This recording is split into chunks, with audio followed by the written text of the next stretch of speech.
A day in my life as a Pusay student na tahimik lang. Char.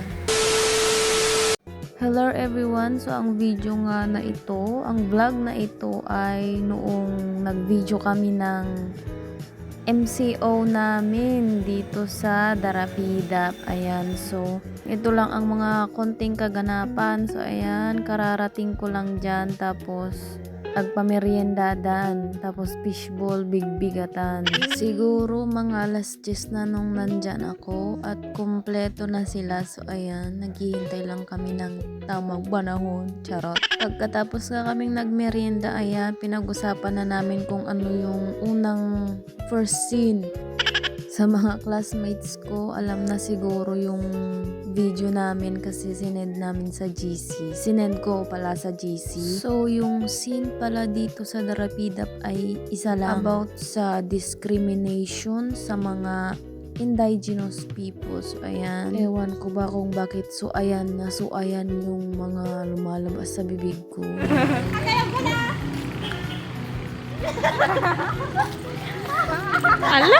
So pagkatapos nga nung first scene, nag-tricycle naman kami papunta sa dito namin i-video yung second scene na about poverty ata ito.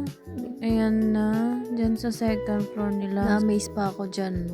Akala ko sa second floor lang yung pupuntahan namin, may third floor pa pala. So pumunta kami dyan sa third floor. Akala namin walang mga estudyante o nagtatambay.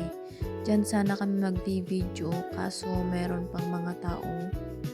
Kaya medyo nagpahinga lang kami ng konti bago namin mag-video doon sa second floor doon sa baba.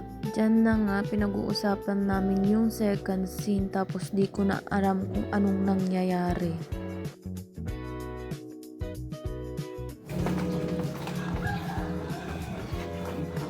Kada. Ay, nabigyan. Hindi lagi video.